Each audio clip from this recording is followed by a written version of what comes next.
scream like little girls when she shows up.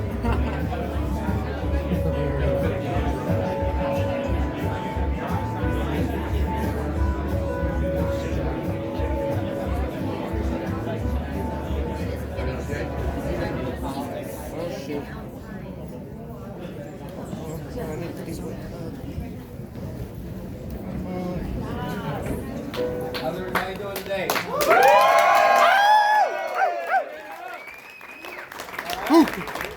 Alright, I just want to get a feel for the room right now. How many people are in the room from DC? Alright, we got a whole bunch of folks. How many people are in the room from Maryland? Alright. What about, do we have any people from like Southwest Virginia, maybe West Virginia in the house? Yeah, we got a few. Alright. Do we have anybody from Northern Virginia in the house? Alright, that's what I figured. Alright, so I just want to introduce my name is Carl. I just want to tell you why I support Tulsi. I support Tulsi because she is the most fearless candidate running for president. I mean, she's not afraid of the corporate media. She's certainly not afraid of Donald Trump, right? She's not afraid of the military-industrial complex, right? She's not afraid of Hillary Clinton, right? Clinton body count. Exactly. Yeah. So I mean, like, and it's because these are the things these are the qualities that we need in a president. We want someone who does not bend to the will of the corporate establishment, right? Because the corporate establishment has their foot to the neck of every other politician, right? But not Tulsi, all right? Because they know that Tulsi will not do their bidding, right? They know that Tulsi fights for the American people. She puts the American people first and not the war machine. All right? She puts peace over war profiteering.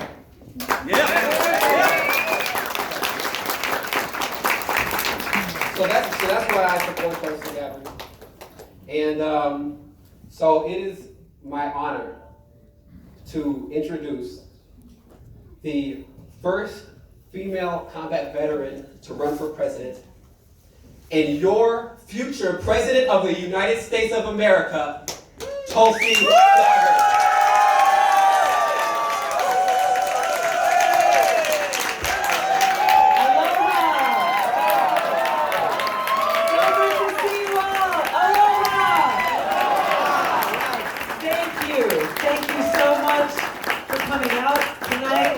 Great to be here in Virginia. Great to see all of you. You look amazing. Thank you very much, Carl. Thanks for your work. Thanks for introduction. Thanks for helping to organize our support here in Virginia.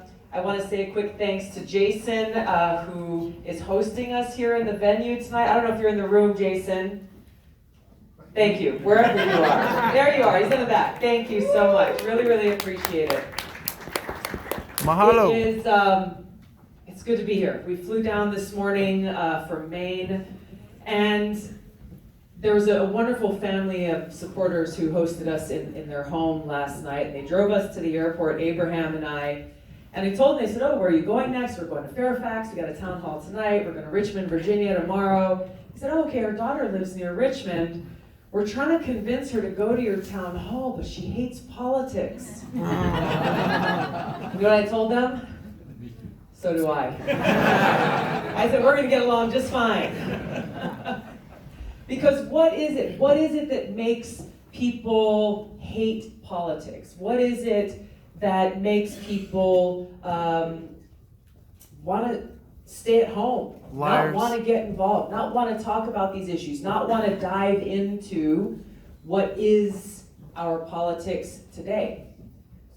I can tell you for me, I hate the pay-to-play politics that rules the day in Washington. Yeah. I hate the politics of hyper-partisanship, of people in positions of power and influence who are more interested in keeping their power than actually helping people that they are supposed to be serving. I hate the politics of politicians who say one thing and do another. The politics of politicians who love to talk a lot but refuse to actually listen. I hate the politics of those in positions of power carelessly making decisions that send our nation's sons and daughters off to fight in wars that have nothing to do with our country's national security.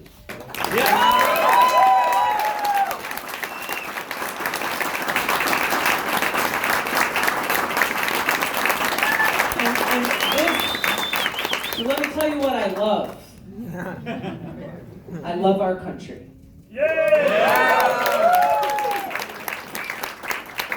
I love the people of this country. When I think of who we are as Americans, I don't see Democrats and Republicans and left and right. I see people who come from all different backgrounds, different experiences, different challenges, different opportunities, but people who stand on this common ground.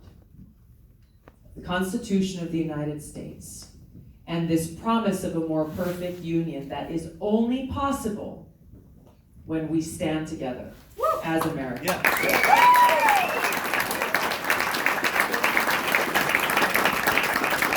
That when we hear those words in our Pledge of Allegiance, that we are one nation, under God, indivisible, with liberty and justice for all, that strikes a chord. Both because we know it's not what we have today, but we know what is possible when we stand together. Indivisible with liberty and justice for all. I think of Abraham Lincoln, especially on a day like today. It's President's Day, so I've been thinking a little bit about some of the presidents who've inspired me. Not spending time thinking about those who don't. But thinking about the presidents who've inspired me throughout my life. And Abraham Lincoln obviously stands tall in that front. Indivisible with liberty and justice for all. There he is. Thank you, sir. Represent. Abraham is in the house. Thank you. So he gave a speech about 162 years ago where he said, "A house divided against itself cannot stand." When you think about the time in this country when he delivered that speech, the divisiveness, what was tearing our country apart, and the leadership that he provided. When we think about where we are today, where unfortunately we are increasingly divided, whether you're talking about politics or race or religion or gender or what cable news channel you watch, we are divided. We don't stand as one, seeing each other as, well, I'm this and you're that.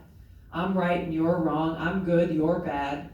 My people are the best people, your people are not.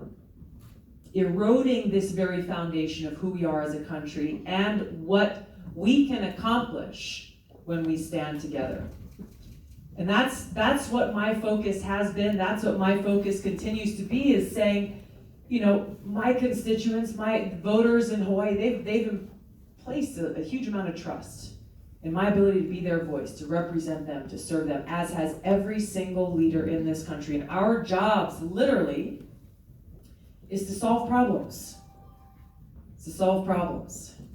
When we take that oath, every one of us, as we are sworn in as members of Congress, we take that oath to the Constitution, every single one of us at the same time. Not Democrats take one oath on one side of the room, Republicans take a different oath on the other side of the room. That's not how it works. But somehow that's so quickly and easily forgotten when it comes down to saying, okay, what are we really doing here? Who are we serving? and you see the motivations behind the decisions that are being made, you say, okay, well, if Democrats are in power, it's all about how do we keep the power. If Republicans are in power, how do we keep the power? If you're not in power, how do we get it back? Rather than saying, all right, we can have our differences, and we do, and that's okay. We can recognize problems that exist in our community, have good conversations, debates, listening, sharing our own ideas about how we solve those problems, and then work together to actually do it. That's how the system is supposed to work, when we really have a government of, by, and for the people. That's not what we have. We have a government of, by, and for the powerful elite. People who are putting their own interests or the interests of the lobbyists who line their pockets first, rather than actually putting the well-being and the interests of the people. There are so many different examples of the result of this governance that we have now and the problems and hardship and pain and suffering it is causing for the people of our country. And there are also a few examples of what's possible when leaders come together and put country first. I want to recognize a good friend of mine who's here tonight, Jessica Jackson from Reform Alliance. Wave your hand. She's here with her daughter, Hannah. And she's doing really incredible work. We had a chance to talk for a few minutes before I came out here. How many of you know about the First Step Act that was passed in Congress? Okay, a few of you. Can I just ask you to come up here and she can talk about it better than I can. Jessica Jackson has been a champion for criminal justice reform and is continuing the fight on the front lines. Sorry to put you on the spot. We didn't plan this. Great. Well, the First Step Act, which Tulsi was instrumental in, is a bill that makes our streets safer by giving people the opportunity to get rehabilitated while they're in prison. So it creates educational opportunities, it brings some fairness into the system, it banned the shackling of women while they were in labor, and brought other dignity provisions. Yeah,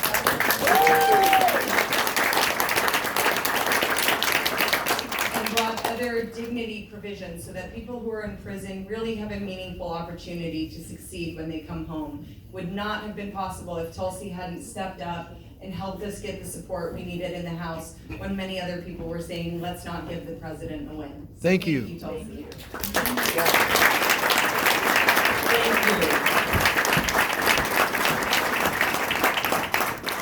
That last point that Jessica made there, I think, is so important because this bill was called the First Step Act because it's literally the first step forward towards bringing about some of the prison reforms and sentencing reforms and cash bail reforms, these changes that we really do need to see. It was the first step, a very important one, and was only made possible through the hard work of people like Jessica and her colleagues who worked tirelessly, not just meeting with Democrats who they thought might be the most likely allies in this work, but working with Republicans who may seem like the less likely allies. But in doing so, building those bridges where two friends of mine, Hakeem Jeffries, very progressive congressman from New York, worked with Doug Collins, a very conservative member of Congress from Georgia, to get this done. And they led this charge fearlessly, both getting attacks from within their own parties. And the thing that Jessica just referred to at the end when she said that there were those who did not want to give Trump a win, who stood in the way of this legislation passing. Not only saying this privately, but saying it publicly. We don't want to pass a bill that will have a meaningful impact, not only on those who may be incarcerated in the future, but people who are incarcerated today, whose kids are left at home without a parent. Grandmother who hasn't had a chance to see her grandkids grow up. People who have served their time and who'd be able to come home. Literally, how many people have come home? 7,000. 7,000 people as a result of this. End all prisons. End all prisons. And so for politicians to say, on the one hand, we need criminal justice reform. We need to make sure that we stop being the most incarcerated country in the world, But then on the other hand, when you have a chance to actually do something about it, even if it means working with Donald Trump to do so, and you refuse because you put politics ahead of people, shame on you. That's right. Shame on you. This is the politics that we hate. And this is the change that we together are going to bring about. This is what is at the heart of the change. This is bigger than just Democrats versus Republicans. Yes, I'm running for president to beat Trump. I'm the best candidate to be able to do so. But this is even bigger than that. This is bigger than that because the support, the coalition, the amazing gathering of people from across party lines who are supporting my candidacy, who are standing together as Americans. It is about love of country. It's about love and care for each other and a recognition that whether it's criminal justice reform or climate change, protecting our environment, education, investing in infrastructure, immigration reform, you can go down the list of issues that so many of us are very concerned about. Take away the polarization, take away this whole us versus them mentality, and just get down to what's real for every one of us as people.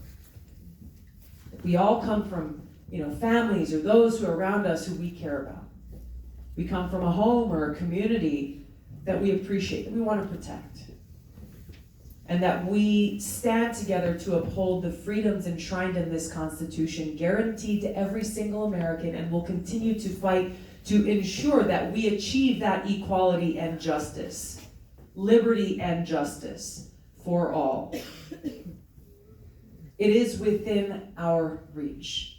While it is easy to be disheartened during times like this, it is easy to feel as though there is no hope. If you dare watch cable news, if you dare open up Twitter, it is easy to feel as though there is no light. Never, ever, ever forget that the light exists within every one of our hearts. Yeah.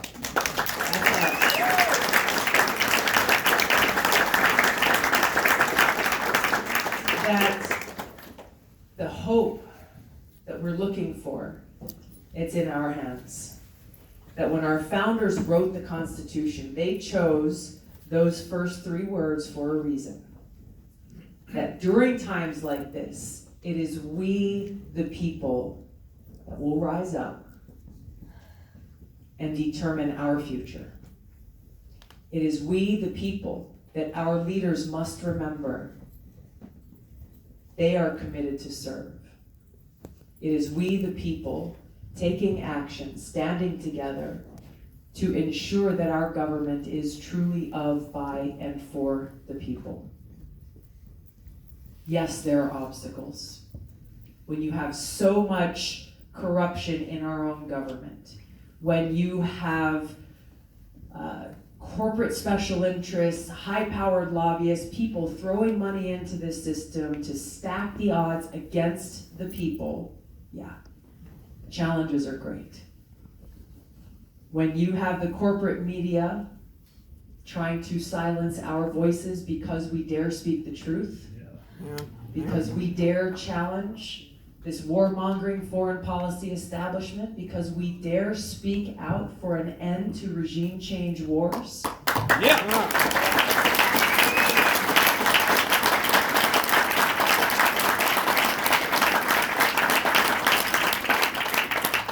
The challenges are great.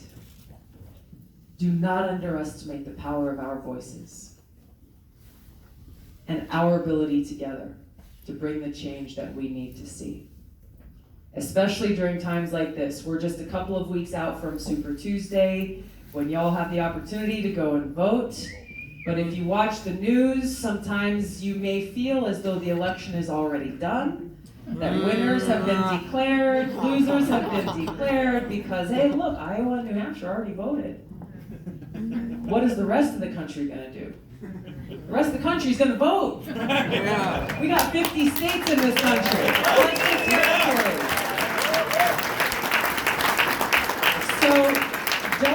anybody else tell you what you must do, or how you must vote, or who you must listen to, or who you will declare the Democratic nominee, who you will see as president, that is up to you, and only you. You have my personal commitment that as your president, my sole mission every single day will be serving you and only you. That as your president, I look forward to being able to help heal these divides, to reach across the aisle, to start to build these relationships based on respect. Respect, even though there will be differences, even though there will be disagreements, recognizing the strength in our ability to come together and bring those different views to the forefront. That we can agree to disagree. We can disagree without being disagreeable. But when we stand together and we put country first, this is the United States of America. We can accomplish anything. Yes, it's we on can. us. Yeah.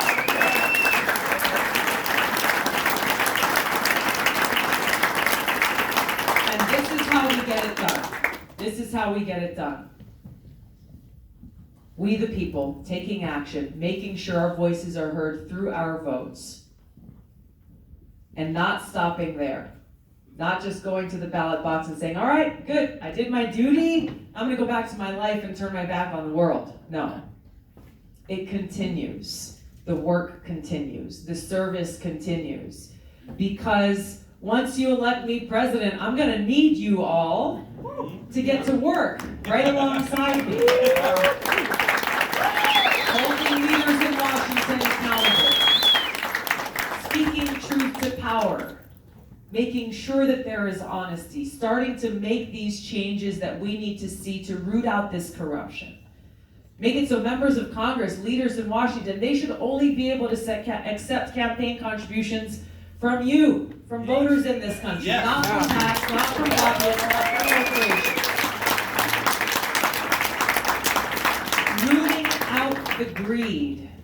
Rooting out the greed that is driving up prescription drug prices, that is increasing the profits of the military-industrial complex, greed that is driving up interest rates for people who are taking out student loans and trying to pay them off, greed that is behind so many of these challenges that we are facing, and we wonder, why doesn't anything ever get solved? Why does it feel like things are just getting harder and harder? That we're not seeing ourselves moving down a path where things are actually getting better and better. We have to get to the heart of it, to root out this corruption, to get rid of this greed, and make sure that our leaders are actually working for us. This is why I'm focusing on this issue to start our conversation here tonight.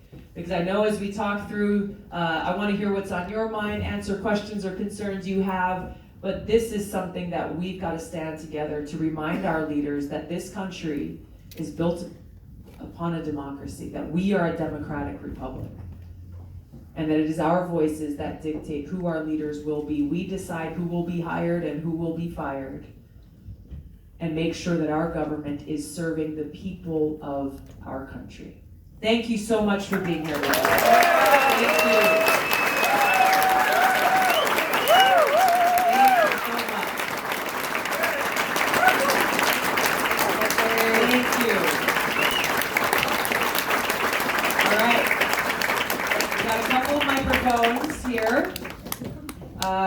Here. You're right next to her, so we'll start with you.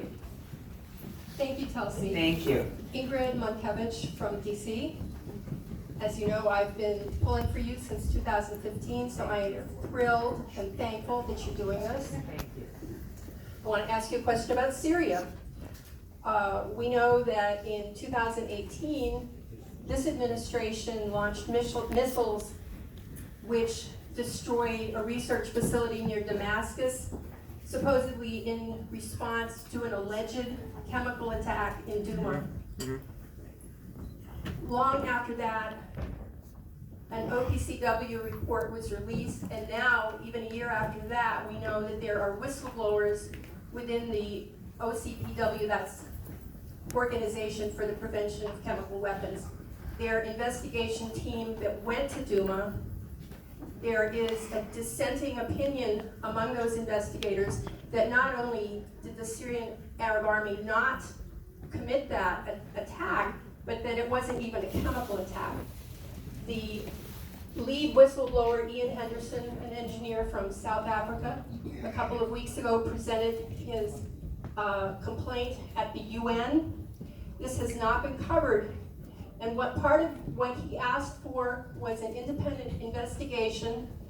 What happened was when they went back to the OPCW headquarters, the actual investigators were cut out of the process and other people were making that final report under pressure, they said, from the United States. There are now 3 actual whistleblowers.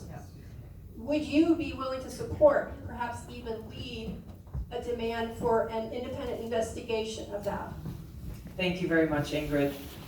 I think the underlying issue here that you're pointing to is why it's important to gather evidence and facts before making that decision to mobilize our troops and take military action.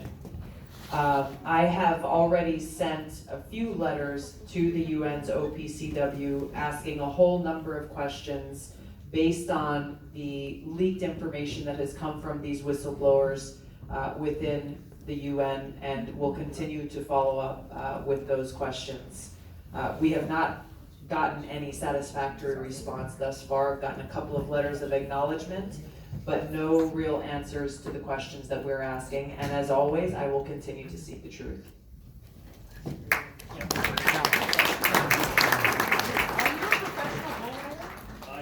I write bulls, yes, a little bit. Let me ask you this, Tulsi. I'm Robin from Maryland. Why are we spending $4 billion a month in Afghanistan when we could use that money to improve the transportation routes between Maryland and Virginia? Which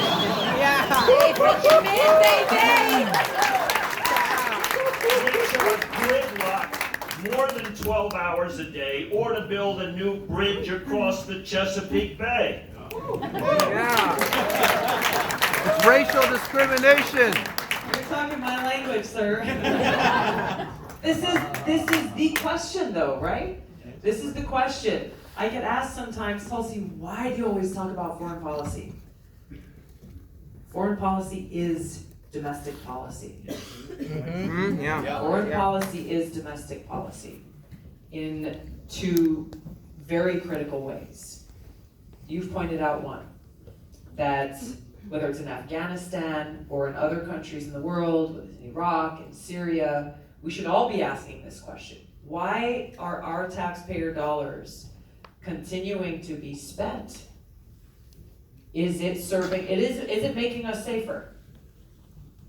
In Afghanistan, you can see how through the Afghanistan papers that were released, affirming what many of us have known for a long time, that there's been no clear objective. These regime change wars are not making us any safer, so why are we continuing to spend our taxpayer dollars there? Why are we continuing to send our troops into harm's way there? What is the mission? What we've seen is leaders in our own government, from this administration, the previous administration, going back to the Bush administration, they have not been able to answer this question. In private even, asking themselves and not knowing, what are we doing there? What does victory look like? What is winning? What is the objective? How many veterans are here in the room? Great. Awesome. Thank you for your service. Thank you. So every one of you know that the most basic thing, whether you are a private, carrying the machine gun in the infantry squad, or if you are a medic or an artilleryman or whatever your job is, you got to know what your objective is, right? You got to know the mission. You got to know where you're going. You got to know what you're doing, what you're trying to accomplish. That's not what we have at the highest levels of our government. They're lying to us, saying, well, victory is within reach, but they don't know what victory is. Foreign policy is domestic policy. The most important responsibility that the president has is to serve as Commander-in-Chief of our armed forces. Very directly being able to make an impact on these decisions. As president, I will end these regime change wars, bring our troops home from Afghanistan, Iraq, and Syria, work to end this new Cold War and nuclear arms race. We have increasing tensions between the US, nuclear armed countries like Russia and China. We have treaties like the INF Treaty thrown up and torn in the trash. We have the New START Treaty that's due to expire here in about a year, a little less than a year from now, with no move towards reauthorizing. All of these things making us less safe and costing us trillions more dollars. We've got to redirect those taxpayer dollars to serve the needs of our people right here at home, whether it's transportation or education or affordable housing or quality health care or protecting our environment. The needs that we have here are great, and we've got to get our priorities straight. As your president, I will do just that.